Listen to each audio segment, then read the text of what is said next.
So what makes us happy? I once knew a lady in sales who used to get very upset because she was never able to be very happy. She used to always blame her unhappiness on different people and situations in her life. But at the same time, you would always wonder, why was she not focusing on different habits that would be able to make her happier? And happiness is a daily habit that is formed by focusing on your thoughts, attitude, and actions. Scientists believe that 5% of the global population is suffering from depression.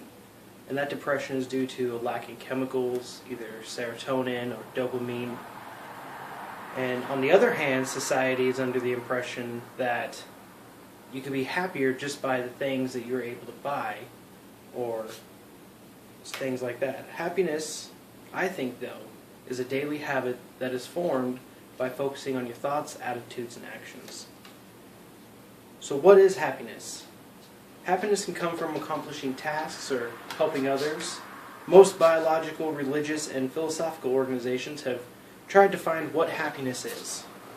On the other hand, most society think it's just by the stuff we're able to accumulate, the things we're able to buy, and all those kinds of things. Happiness can come from a habit that is maintained through thought.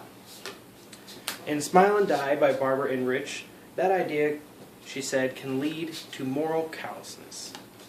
I disagree with that statement only because of all the research that I've been able to do on the subject.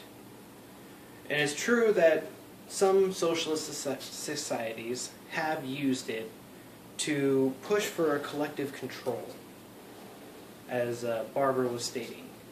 But to say that positive thoughts don't help or can be dangerous, I think can be absurd. I mean, no matter what is said, if anyone thinks they can't, they can't. But if people only focus on the negative things and wanting what others have, people will never be happy.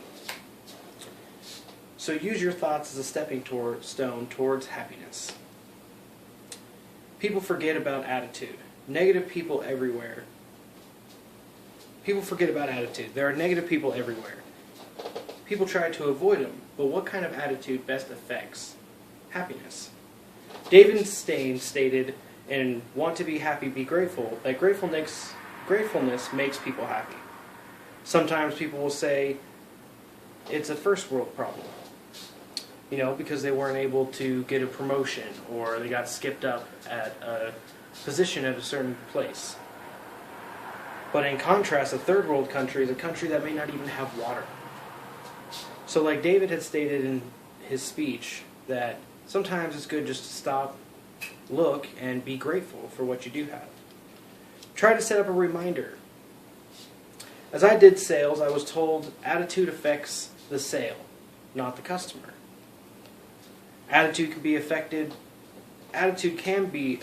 by an attitude bias towards optimism.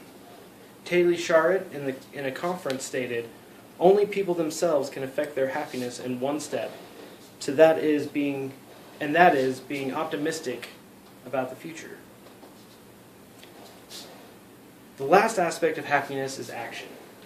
Now, Michael Norton in How to Be Happy and How to Buy Happiness explains that even when people were able to win the lottery, they still ended up being very unhappy. The main reasons why, they would spend the money and then go right back into debt. The reasons because he tells about giving money, though, during his speech to people and having them only go spend it on others. Those people, in turn, ended up being happier. And in sales, I was also told to be able to get what you want, you have to help others be able to get what they want. And a majority of people know nothing in this world is free, and neither is happiness. It takes a little bit of action on your part. But in conclusion, everyone has their own version of what happiness is. Sometimes it's money, sometimes it's more time. But happiness is a daily habit that is achieved by focusing on simple steps such as thoughts, attitudes, and actions. And I appreciate your time. Thank you.